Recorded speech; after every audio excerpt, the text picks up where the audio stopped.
사도행전 2장 21절부터의 말씀입니다. 사도행전 2장 21절에서 41절까지 말씀입니다.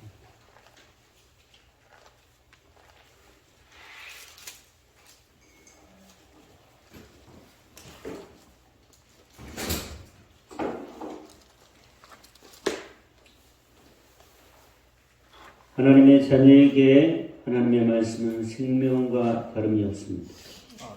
마음에 깊이 새겨 봉독하도록 합니다. 21절부터 41절까지 교독하여 함께 마음에 새깁니다. 누구든지 주의 이름을 부르는 자는 구원을 받으리라 하였느니라. 이스라엘 사람들아, 이 말을 들으라. 너희도 아는 바와 같이 하나님께서 나사렛 예수로 큰 권능과 기사와 표적을 너희 가운데서 베푸사 너희 앞에서 그를 증언하셨느니라. 그가 하나님께서 정하신 뜻과 미리 하신 대로 내준 바 되었거늘 너희가 법 없는 자들의 손을 빌려 못 박아 죽였으나 하나님께서 그를 사망의 고통에서 풀어 살리셨으니 이는 그가 사망에 매여 있을 수 없었느니라. 다윗이 그를 가리켜 이르되 내가 항상 내 앞에 계신 주를 배웠으며 나로 요동하지 않게 하기 위하여 그가 내 우편에 계시도다.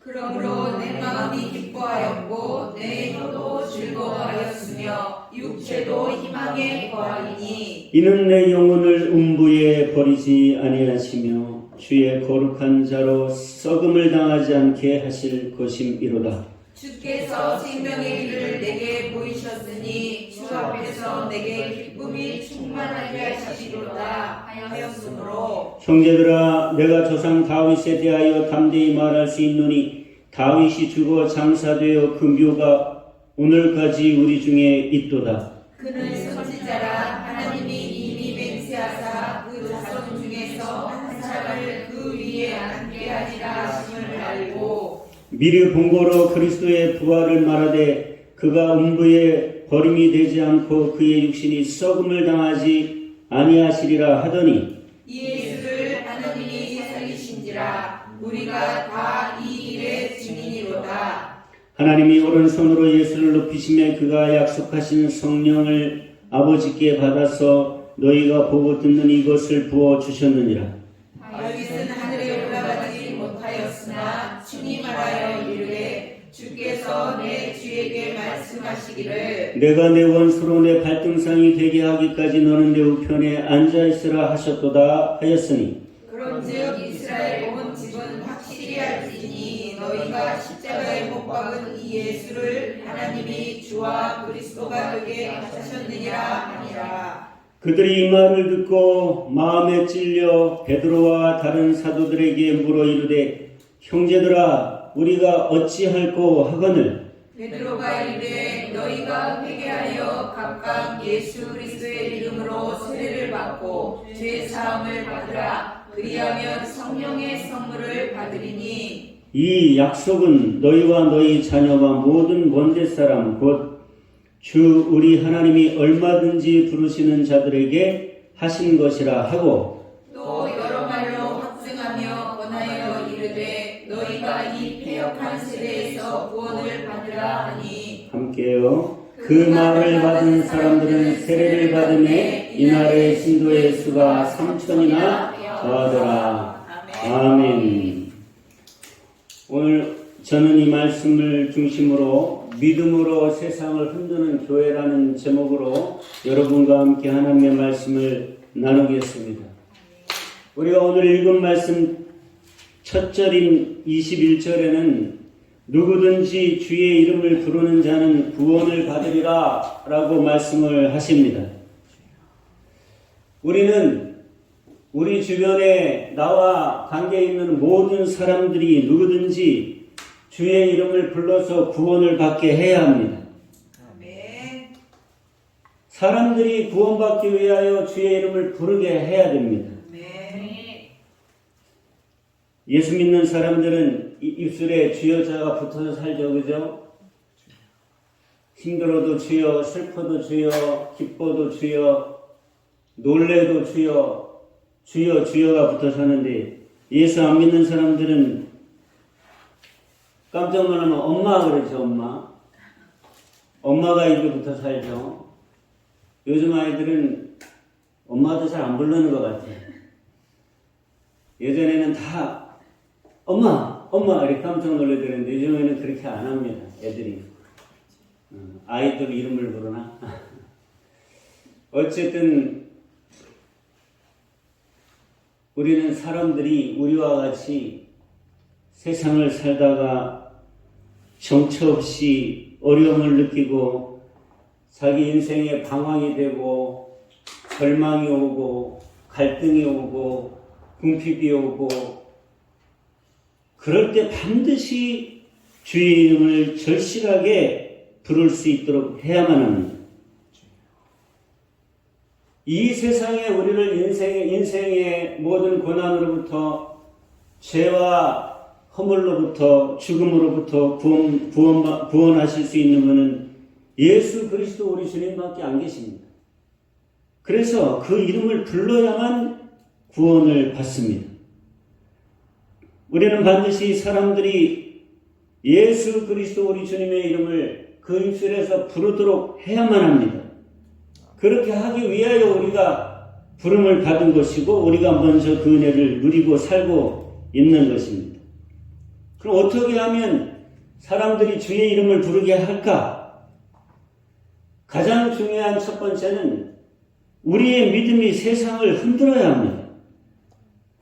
예수님도 이 땅에 오셔서 복음을 전하실 때 먼저 하나님의 말씀을 설교하고 복음을 전하시기 전에 세상을 흔드셨어요.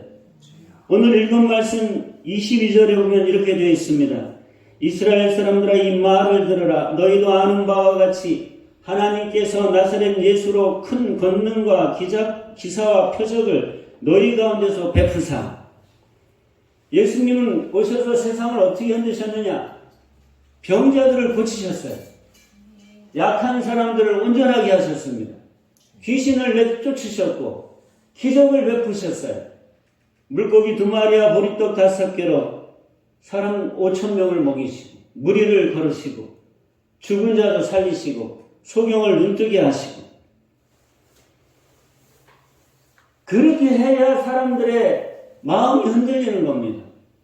만약에 예수님께서 그런 기적들을 행하지 아니하시고 말씀을 먼저 전하셨다면 사람들이 관심을 잘 안 가졌을 거예요. 그런데 이분이 보니까 병자를 고쳐요. 기적을 행해요. 무리를 걸으셨대요. 심지어는 죽은 사람을 살리셨다니까?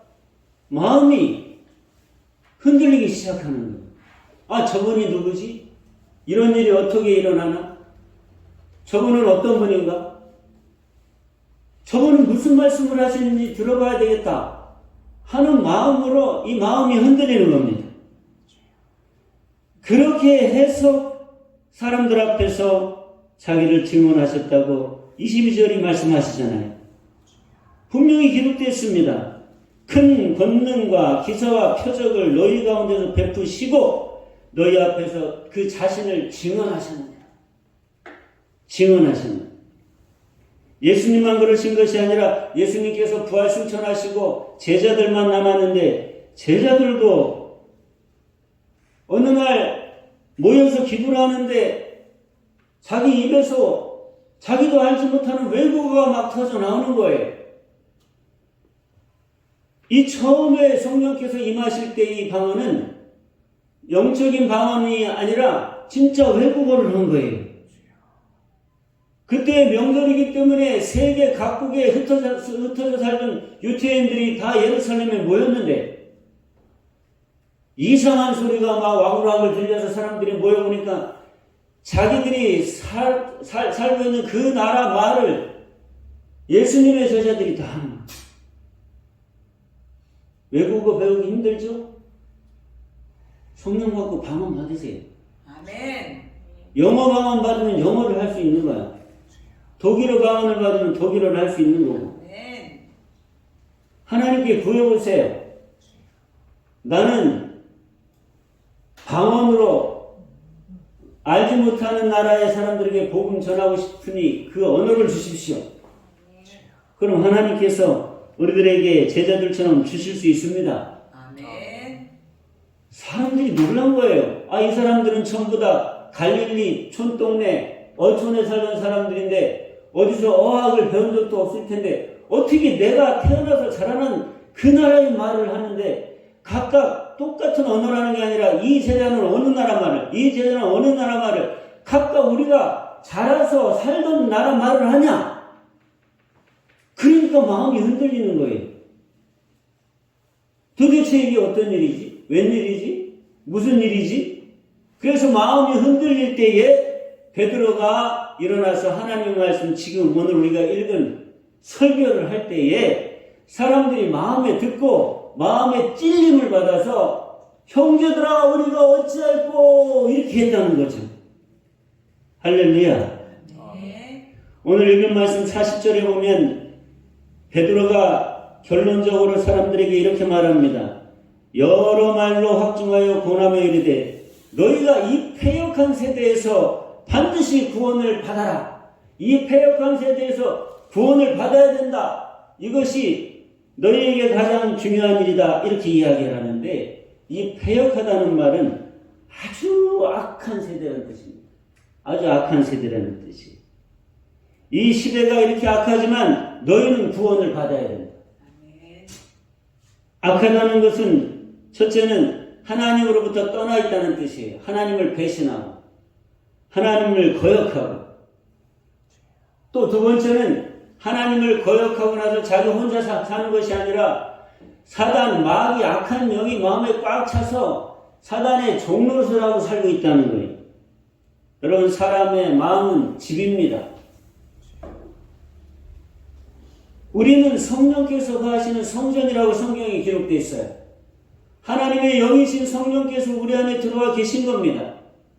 그럼 예수 믿기 전에는 누가 들어와서 살았냐? 사단, 마귀, 악한 영, 더러운 영, 어두운 영이 우리 안에 디글디글하게 살고 있는 거죠. 예수 안 믿는 사람, 성령께서 계시지 않는 사람의 심령엔 반드시 사단, 마귀, 악한 영, 더러운 영, 어두운 영이 디글디글 살고 있는 겁니다. 자기는 그렇지 않다고 생각해요. 그런데 그렇게 끌려다니고 살고 있는 겁니다.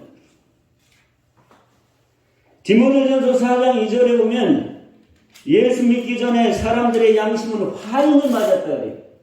화인이 뭐냐면은 불인도로 이렇게 찢어서 종인 이마에다가 너는 우리 집 종이라고 이렇게 도장을 찍는 건 말합니다. 여기 그러면 가축처럼 흉터가 남아가지고 이 사람은 어느 집안의 종이다. 그럼 화인을 얘기하는 건데 그 사람은 이 된 자리가 두꺼워져서 감각이 좀 없어요. 그러니까 양심의 화인을 맞았다는 건 뭐냐면은 양심이 철판처럼 두꺼워져서 죄를 지으면서도 죄인지 모르고 부끄러운 짓을 하면서도 부끄러운 줄 모르고 나쁜 짓을 하면서도 당당하고 이런 하나님을 떠나서 세상에서 사단의 악한 영들의 영향을 받으면서 부끄러움을 모르고 살아가는 사람들의 마음이 양심의 화인을 맞았다 그러는 거예요. 그러니까 이 시대가 악하다, 패역한 세대다 이런 뭐냐면 사람들이 전부 그렇게 양심의 화인을 맞아서 살아간다는 거예요. 그런데 중요한 것은 자기가 자유롭게 사는 것 같지만 그 안에 사단이 마귀가 있고 악한 영들이 디글디글해서 끌려다니고 종처럼 끌려다니고 자기가 그런 끌려다니는 것도 모르면서 매여서 앵벌이를 하면서 산다 그 말입니다. 시키는 대로 하는 거예요. 시키는 대로 하는 거예요. 여러분 참 사람이 담배 하나를 못 끊어요. 네? 담배 하나를 못 끊는다니까요. 내가 자유롭다면 담배 끊고 싶다 그러면 끊어야지. 내가 끊고 싶은 담배를 못 끊어. 그건 내가 하는 게 아니에요. 누가 하는 거예요? 안에서 악한 것들이 나를 담배를 못 끊게 하는 거예요. 술을 못 끊어요. 술 마시고 이상한 짓을 막 하고 술에서 깨면 마음이 공허하고 부끄럽고 그러니까 술 끊겠다 그래요. 올 연말에도 술 끊겠다고 결심하는 사람들 많거든요. 그런데 새해 되면 새해 기념으로 또 술을 마시는 일주일도 가지 못해. 내가 끊겠다고 하면 끊어야지. 내가 내 거면은. 내가 내 거면 끊겠다면 끊어야 되는데 왜 그렇게 끊겠다고 하는데 못 끊을까요?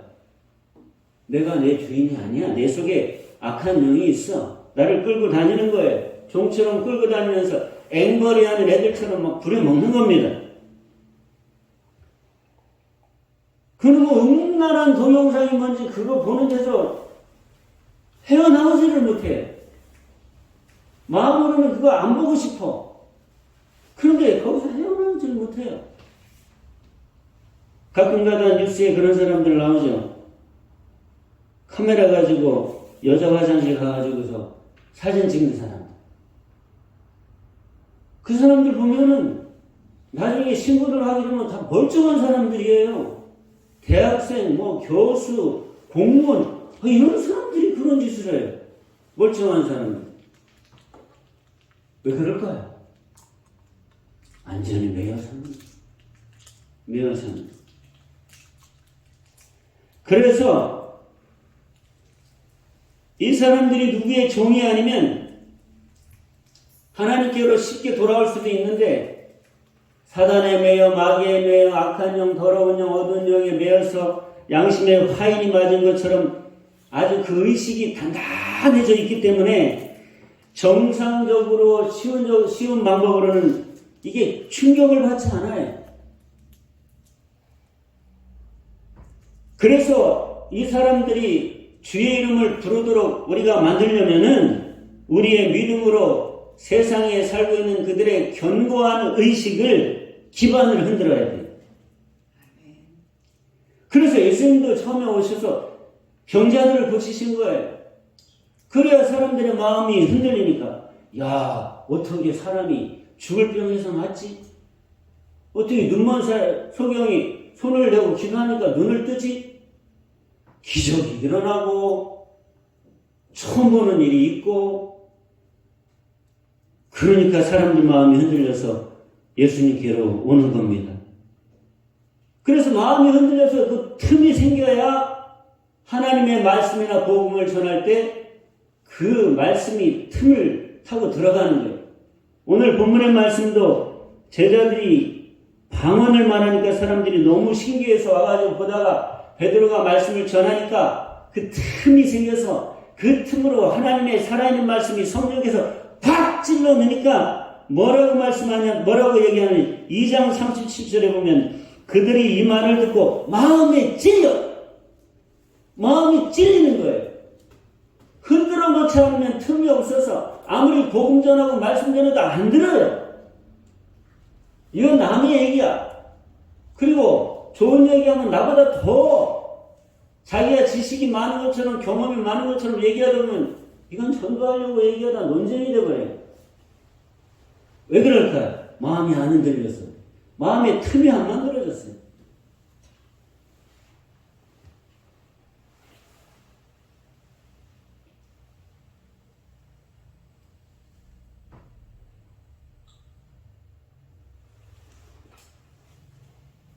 우리도 세상의 사람들이 주의 이름을 부르게 하려면 세상을 흔들어야 돼요. 세상을 흔들 믿음이 있어야 됩니다. 세상에 흔들 믿음이 있어야 말씀을 들으니까. 여의도 순복음교회가 서대문에 처음 있을 때에 서대문에 천막을 치고 교회를 시작했는데 그 교회는 그때에 빈민에 살던 사람들에게 소문이 나기를 병 고치는 교회로 소문이 났어요. 그때 그 대조동에는 영남이나 호남 같은 데서 못 사는 사람들이 서울 쪽으로 가면 먹고 살 일이 없을까 해가지고 다 그냥 보따리 싸가지고 올라와가지고서 자기 땅도 아닌데 뭐 건물을 짓고 막 살던 사람들이, 그러니 아파도 병원을 갈 돈도 없고 약을 사 먹을 돈도 없고 그냥 아프면 알아야 돼. 그런데 순복음 중앙교회를 가면은 사람들이 낫는데, 그러니까 사람들이 그 소문을 듣고서 거기로 가는 거예요. 가보니까 자기 같은 사람들이 많아. 그러니까 서로 교회에서 그냥 먹고 자고 하면서 서로 기도하고 위로가 되고 위안이 되고 믿음이 되고 기도하고 찬송하고, 그렇게 성령 하나님께서 역사하시면서 이런 병이 나고 저런 병이 나고 저런 병이 나고 이런 병이 나고. 그래서 순복음 중앙교회가 개척하고 5년 정도밖에 안 됐을 때 6,000명으로 부흥했습니다.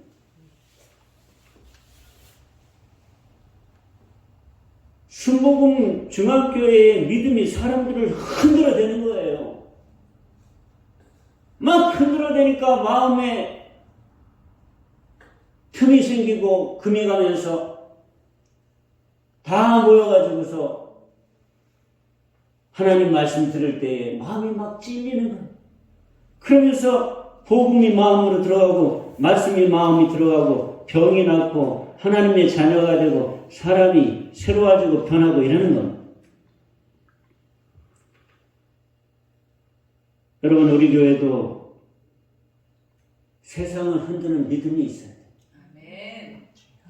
우리 교회도 예수님께서 세상을 흔드신 것처럼 병도 낫고 약한 것도 온전해지고 문제들이 해결이 되고 기적이 일어나고 성령께서 우리에게 임하시고 성령께서 우리의 입술을 통하여 방언을 말씀하게 하시고 우리 아이들도 성령 충만 받고 우리 아이들도 방언을 받고 우리 아이들도 어려서부터 하나님의 역사하시는 기적들을 경험하고 문제들을 해결해 주시는 것을 경험하고 이런 교회가 돼야 합니다.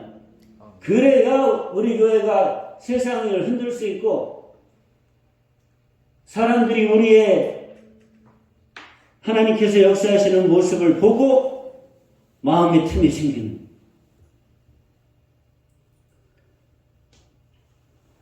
그렇다면 지금의 이 세대의 이 패역함에 하나님께서 세상을 흔들 베들레헴의 믿음으로는 무엇을 주실까? 우리도 믿음으로 세상을 흔들어야 되는데 우리도 예수님처럼 병을 고치고 기적이 일어나고 하는 것도 있어야 되고 성령의 역사도 있어야 되는데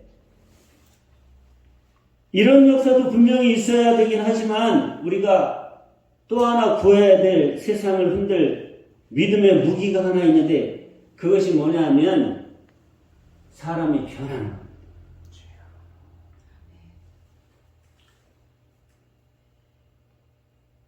사람이 변하는데 완전하게 변하는 역사가 베들레헴 교회에 있어야 됩니다.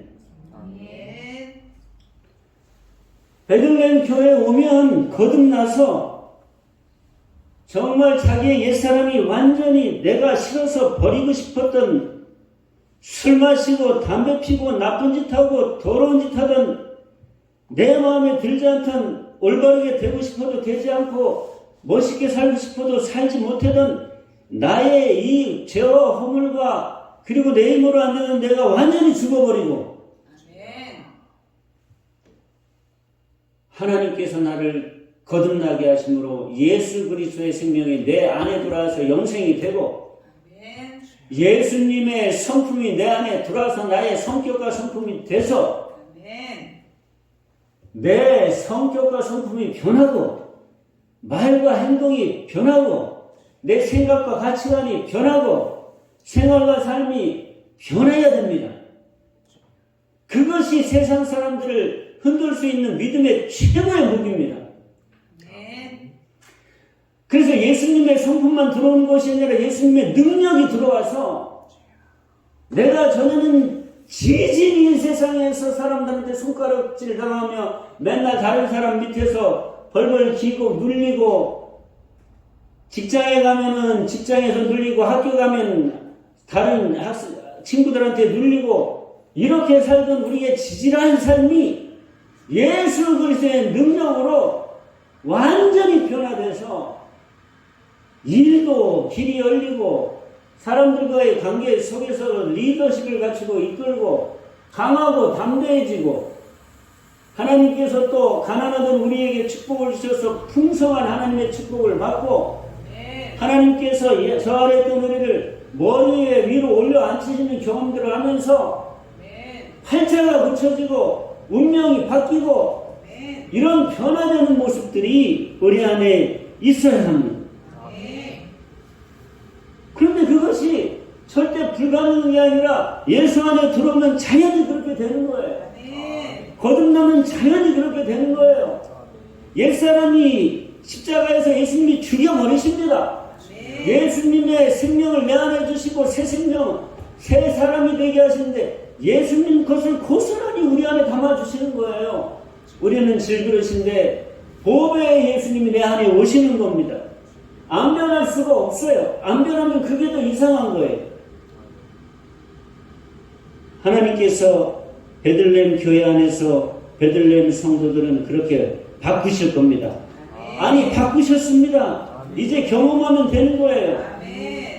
세상에서 가장 큰 기적은 병을 고치는 기적이 아니에요. 그것도 놀라운 기적이지만 귀신을 쫓아내는 것도 아니에요. 그것도 놀라운 기적이에요. 무리를 걷는 것도 아니에요. 그것도 놀라운 기적이에요. 다 놀라운 기적인데 그 중에 가장 크고 놀라운 기적은 사람이 변하는 기적입니다. 이 기적이 그 어떤 기적보다도 가장 중요한 기적이고 가장 놀라운 큰 기적입니다. 만약에 예수 믿어서 별의별 기적이 다 일어났다고 해도 사람이 변하지 않고 내가 변하지 않으면 그거 기적 아니에요.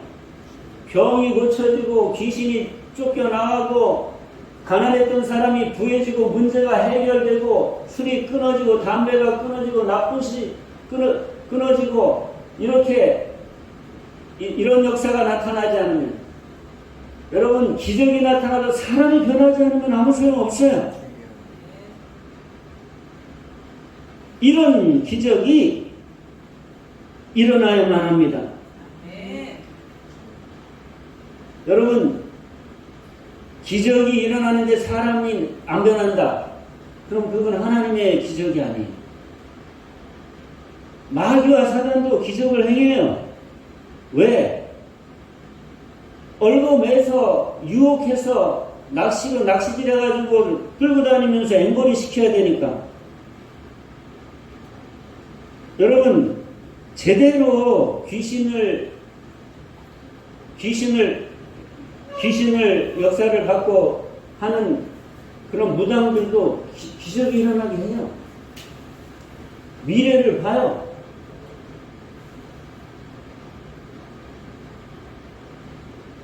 마귀 사단의 역사도 기적을 행하게 합니다. 그러나 하나님의 기적은 기적이 목적이 아니에요. 그 기적을 통해서 사람을 거듭나게 하시려고 그러시는 거예요. 사람이 완전히 새로운 창조물이 되게 하시려고 하는 거예요. 하나님의 능력을 힘입어서 복음을 위해 살게 하려고 하시는 거예요. 그래서 하나님의 기적은 사람이 변하는 결과가 나오지 않으면 그건 가짜예요. 가짜예요. 여러분 우리 교회는 하나님의 기적이 일어나면서 사람이 변하는 교회가 되어야 됩니다. 잠깐 변하는 것 같다가 다시 돌아가는 그런 거 말고 진짜 근본적으로 완전히 변하는 교회 돼야 됩니다.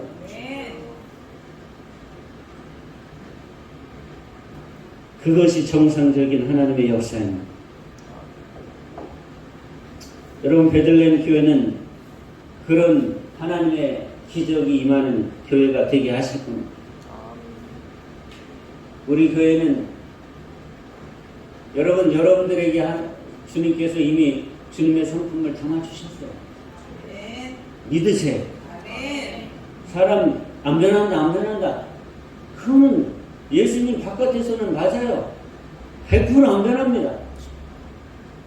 여러분 나도 안 변하지만 다른 사람도 절대 안 변해요. 다른 사람 내 힘으로 변하게 하려고 애쓰지 마세요. 절대 안 변합니다. 99.9%가 안 변하는 게 아니라 100%안 변해요.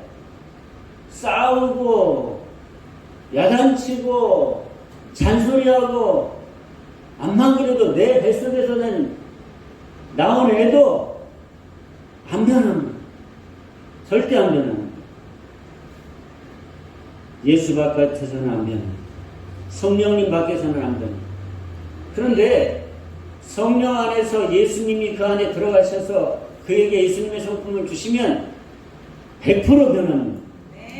99.9%가 변하는 게 아니라 100% 바뀝니다. 안 바뀌면은 거듭난 사람 아니에요. 하나님의 자녀 아니에요. 변합니다. 성품과 성격 변하고 말과 행동이 변하고 생각과 가치관이 변하고 생활과 삶이 변하고 팔자가 바뀌고 인생이 바뀝니다.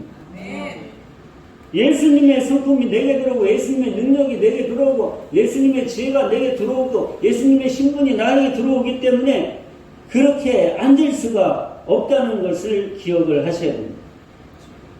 우리 교회는 그런 교회가 될 겁니다. 병도 나을 거예요.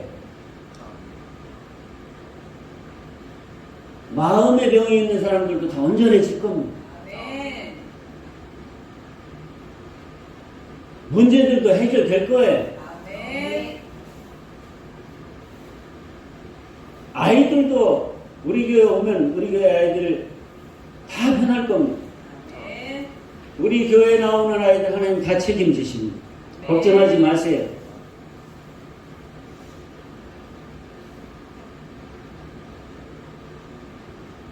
그래서 우리 교회는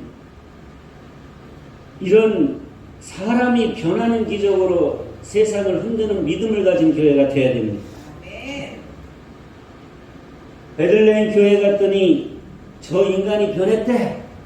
이런 말을 들을 수 있어요. 아니 어떻게 변했지? 아니 제가 베들레헴 교회 갔더니 바뀌었대. 아니 어떻게 걔가 변했지? 바뀌었지? 이런 기적이 세상을 흔들고 그래서 부모들이 베들레헴 교회에 자기 아이들을 보내고 내가 나오고 남편을 끌고 오고 아내를 끌고 오고 부모와 형제를 데려오고 친구들을 데려오고 동료들을 데려오고 그런 교회가 돼야 합니다. 우리 교회를 그런 교회로 만들어요. 성령께서 하실 겁니다. 여러분들이 뭐 일부러 노력 안 해도 돼요. 기도만 하세요. 내 안에 주님 모시고 사세요.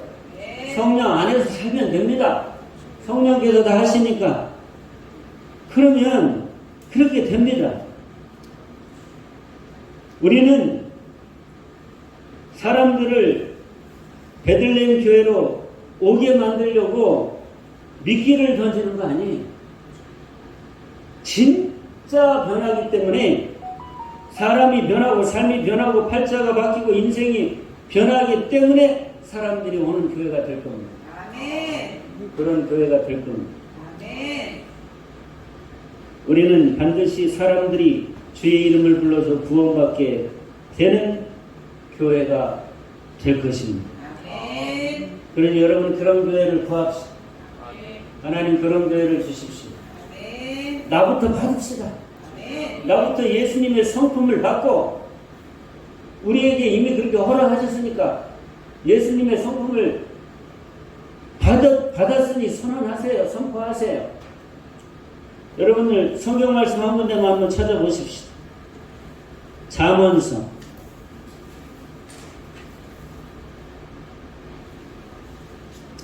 18장 20절 21절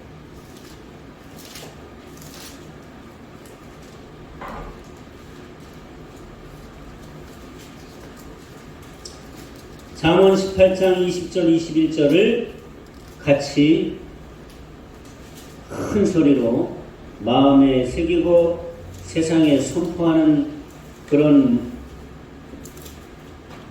음성으로 여러분 이 선포하는 거를 잘 해보세요. 옛날에는 요즘에는 뭐 새로운 법이 나와도 이렇게 뉴스에 나오고 그리고 했지만 옛날에는 법이 새로 선포될 때는 왕의 명령을 받은 선포하는 사람이 나와서 크게 선포를 했어요. 앞으로 우리가 이런 법이 선포되노라! 이렇게 하는 것처럼 우리가 세상을 향하여 그렇게 하나님 말씀 선포해야 사단 마귀가 듣고 덜덜 떨고 세상이 그 말씀에 순종해서 나를 돕고 나에게 하나님의 역사를 되게 만드는 거예요. 잠언서 18장 20절 21절을 세상에 선포하는 마음으로 함께 봉독합니다. 사람은 입에서 나오는 열매로 말미암아 배부르게 되나니 곧 그의 입술에서 나는 것으로 말미암아 만족하게 되느니라. 죽고 사는 것이 혀의 힘에 달렸나니 혀를 쓰기 좋아하는 자는 혀의 열매를 먹으리라. 아멘. 여러분 죽고 사는 것이 혀의 힘에 달렸대요. 그러니까 내 입으로 선포하는 게 얼마나 큰 능력인지 몰라요. 20절도 그러잖아요. 사람은 입에서 나오는 열매로 배부르게 된다. 사람의 인생은요, 내가 선포하는 대로 가게 돼 있어요. 그래서 야고보서에 보면 우리의 혀가 큰 배의 키라 그러잖아요. 내가 말하는 대로 내 인생이 간다는 거예요. 그러니까 내가 하나님 안에서 나의 옛사람이 죽었음을 계속 선포하세요. 그리고 새롭게 거듭난 나에게 예수님의 성품과 성격이 들어왔음을 선언하세요. 선포해야 내 것이 되는 겁니다.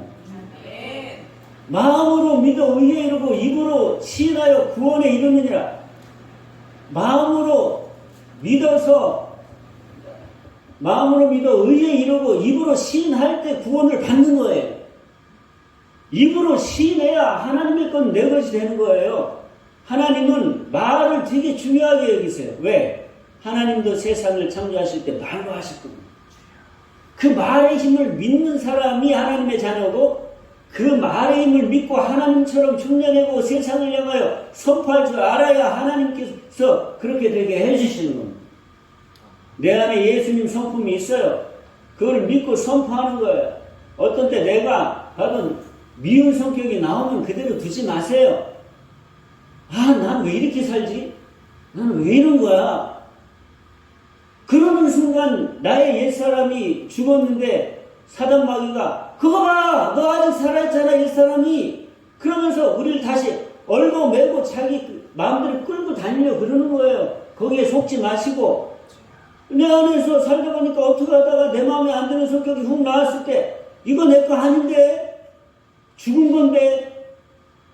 내 안에 그런 성격을 가졌던 옛사람은 예수 이름으로 죽었음을 선언한다. 끊고 예수님의 그 반대되는 좋은 성격이 내 안에 들어왔음을 선언하세요. 예수님의 성격은 갈라디아서 5장 22절에 9가지로 딱 나와 있어요. 사랑, 희락, 화평, 자비, 양선, 인내, 충성, 온유, 절제. 그것이 내 안에 딱 들어와 내 것이 되어 있다고요. 그걸 선포하며 살면 내 것이 되는 겁니다. 거기서부터 이제 시작이 되는 거죠. 성품은 그릇이니까. 그것이 담기면 사람이 말이 달라져요. 행동이 달라져요. 말이 축복을 받는 말의 그릇이 돼요.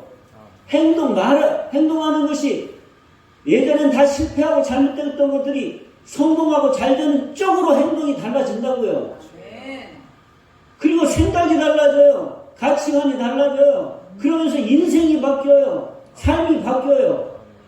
예수님의 능력이 내 안에서 역사해요. 예수님의 지혜가 나에게 불을 켜듯이 전에 안 보이던 것을 보게 해주시고 생각하지 못했던 것을 생각하게 하시고 만들어내지 못했던 것을 만들어내게 해요.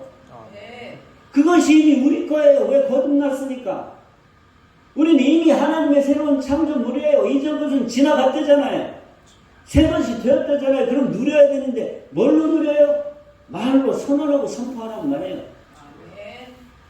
자꾸 나한테 잘못된 모습, 무능한 모습, 바보 같은 모습이 있으면 인정하지 마세요. 그런 게 내한테 나올 수도 있어. 사단이 그렇게 자꾸 만들려고 얽어매려고 그래. 그러면 딱 끊어서 내게 아님을 버려버리세요. 그 옷을 벗어 던지려잖아. 옛사람을 벗어버리고 새 사람을 입어라. 어떻게 입어요? 그 눈에 보이지도 않는 예수님의 성품을. 뭘로 입냐? 선언하고 말하고 선포하는 걸로 입는 거예요. 벗는 것도 선포하는 걸로 벗어 던지는 거예요. 입는 것도 선포하는 걸로 입는 거예요. 삐리미리하게 마음속으로 그렇게 된 것 같아. 그러지 마세요. 하나님께서 천지와 만물을 창조하실 때 마음으로 빛이 있었으면 좋겠네 이러셨어요? 안 그랬습니다. 혼돈하고 어두운 흑암의 세계에 딱 계시고 빛이 있어라. 아멘. 빛이 있어질 거예요. 아멘. 이게 선포예요. 이게 선언이에요. 이게 명령이에요. 하나님의 자녀는 우리에게는 그게 있다고요. 내 안의 것이 바뀌어요. 아멘. 내 중심이 바뀌어요. 보는 눈이 바뀌어요. 능력이 바뀌어요. 생각이 바뀌어요. 우리는 하나님의 자녀예요. 못할 것이 없어. 아멘. 공부도 예전에 잘 못하던 성적이 있으면 하나님 안에서 기도하고 버려 옛날에 그거 내 성적 아니라고 그냥 딱 선언해버려요. 이전 것은 지나갔대잖아. 앞으로 하나님이 하실 거야. 할렐루야. 나한테 지혜도 주시고 나한테 인내도 주시고 나한테 창조력도 주시고 내 성격도 내가 하나님의 뜻이 뭐가 되는 일이고 어느 대학에 들어가는 걸 다 힘 주실 거예요. 믿으세요. 믿고 옛것은 벗어버리고 던져버리고 자꾸 예수님의 성품을 내 안에 갖다 입으면서 성령 안에서 하세요. 성령 안에서 하면 돼요.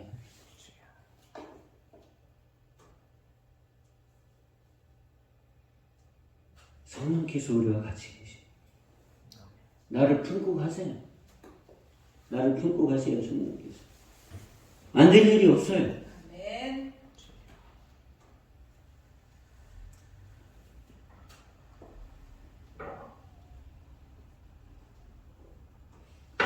저도 사람이니까 어떤 모임 같은 데 이렇게 가면 거기서 어떤 내가 생각한 그런 생각들이 이루어졌으면 좋겠는데 거기에 사람들이 뭐 다 내 뜻대로 해줍니까? 나를 싫어하는 사람도 있을 것이고 나를 반대하는 사람도 있을 것이고 요즘에 성령께서 저를 자꾸 이 번호이동 자취회로 자꾸 끌고 다니세요. 저 들어간 지 1년도 안 됐어요. 거기 사람들은 막 5년, 6년 같이 일했던 사람들.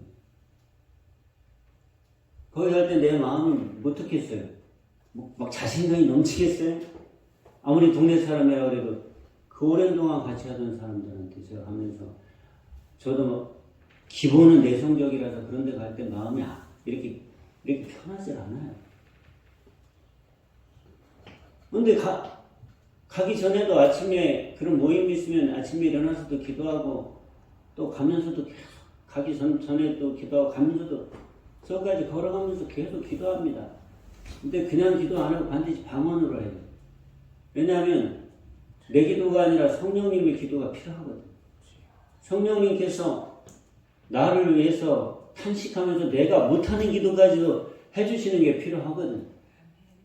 그때 제일 많이 하는 기도가 뭐냐면 그 사람들 가운데도 그 분위기와 마음도 성령께서 다 주장하셔서 나를 그 위에 머리로 세우십시오. 다 제 발 아래 있습니다. 기도하고 가지만 저 스스로를 위해서 기도하는 거예요. 왜냐하면 저도 가서 얘기 듣다 보면 어느 순간 나도 이렇게 마음이 약해지고 또 그러잖아요. 사람이라는 게.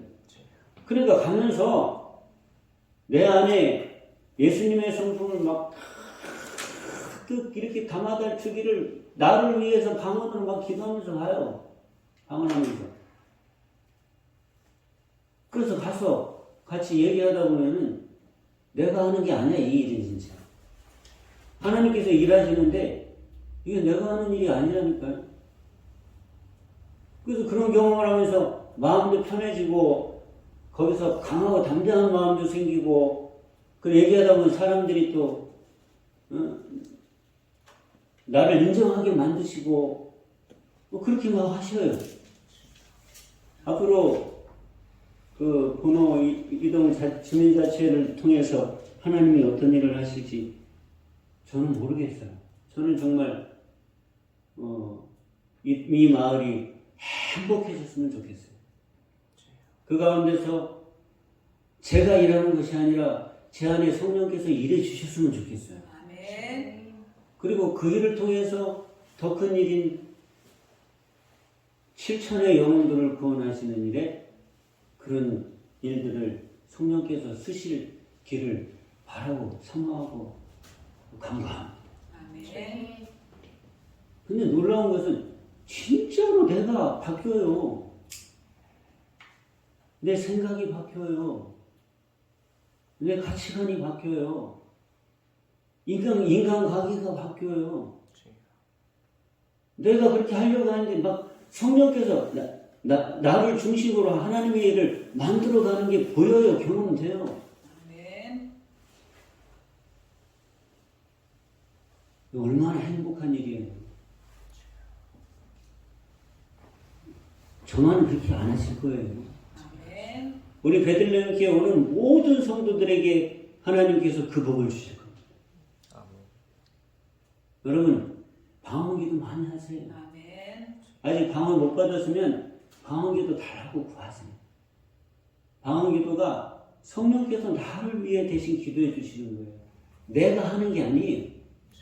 그러니까 그게 굉장히 큰 힘이 있어요.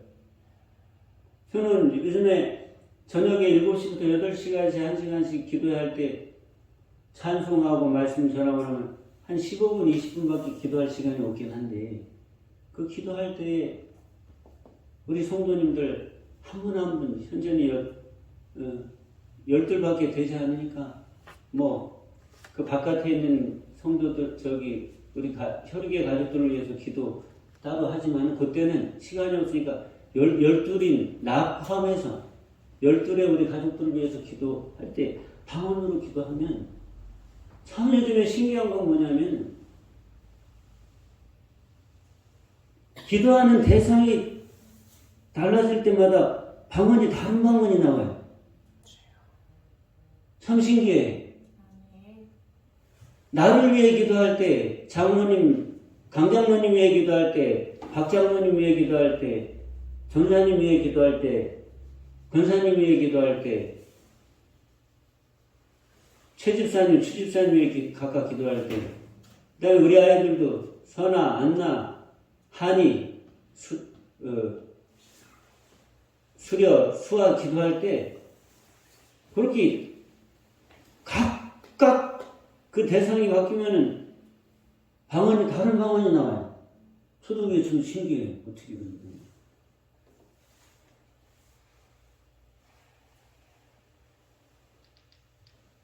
성령께서 제 안에서 여러분들을 위하여 기도하기 때문에 아멘. 여러분 변합니다. 아멘. 반드시 바뀝니다.